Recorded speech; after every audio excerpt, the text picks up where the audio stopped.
What I want to say is, how do we celebrate? I mean, how do we celebrate and how do we take forward the memory and the work and the life of RAMIZ MEMORIal? So I'll just come directly to the point there. Delia, thank you for organizing such a remarkable event, and I think it's the quality of the emotions that and the quality of and the people who are so close to him. I think that's what matters, not the number, but I think the quality of interaction. Now, as they say that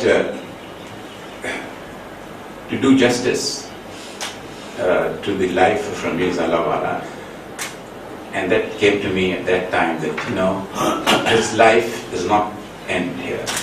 Absolutely not. And how do we carry it forward beyond this? That is what I'm trying to strive. And I've talked to a few close friends over here as to what do we do about it. Well, first of all, it's very important, and that's what I want the family to understand. In the context that I think maybe you're too close to him and you do not, you've seen him in a special way that perhaps we haven't seen him, but the significance of RAMIZ MEMORIal is far, far greater than what you can even sense. You know, that we as a, and just to put it in a context, there's a very interesting book that was published very recently, about a year or two ago, and that's called The Rise and Fall of Nations. And in that book, it's in the historical context as to what defines communities and nations and makes them strong and big. It says that when you go to any nation, you go to any country, you just look at who are the rich and famous in that country and try to see how they attain that status. How are the billionaires of that particular country, how did they get there? What kind of life they've had? And very clearly there's the demarcation will come that there are people who make great wealths, trillions of dollars that have been amassed around the world like this. People have amassed great wealth because of their connections, because of political patronage, because of a great scourge of corruption and other things that have made this world, unfortunately, not a very livable place. But then there are also some heroes, and there are people who are the real foundations of pillars of any society, are those who build their name and their work on the developments of a different nature, who lead productive lives and whose lives are built around developing institutions. But the heart and the core of it is people who develop people. Because the most important thing is the human resource development in any country. And that is why I feel very privileged standing here, you know, in this building which was, the founder is Mian Abdul Ghani, another great stalwart, great Pakistani, perhaps many people don't even know about him. Now, unless we celebrate these people, we will not know and we will not be able to capture the essence of their contribution. And we can even be guilty of having let go a great message, a great opportunity without fully having utilized it. Because there's a lot of stupid things also happening in this world. And we've got to counter those kind of things. And there are many people with very small minds in very big places. And I didn't want to lighten one of the very stories of stupidity that I see and that tell you how important people are, the damage they are causing us. There's an interesting story, you know, in Madame Tussauds in England, in London. There are statues of some very famous people. And Madame Tussauds, I think it was in the 80s or 70s, put up a statue there of something that we should have been very proud of Khalid Awan and his sister, in a beautiful white sherwani and salwar. Now, Madame Tussauds had that there for a long time, and then what happened is that because it's a very busy place, some passerby, some visitor, soiled or threw something, and it soiled his salwar that the Qaeda was wearing.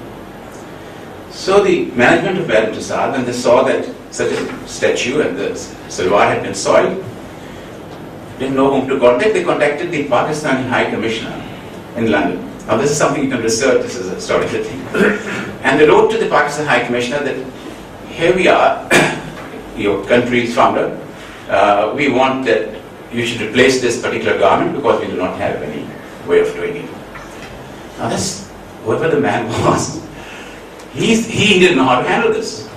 So, I'm a little digressing, but I'll tell you how it is relevant on this. He didn't know how to handle it. He writes to the High Commissioner at that time, writes to the government of Pakistan, and he says that here I am, we have got a very unusual request, can you please replace or guide me on this matter? So the Foreign Office, which is there for the purpose of introducing Pakistanis and telling us and being very proud of this, the Foreign Office, there was, unfortunately I'm saying, there was a bigger idiot sitting there.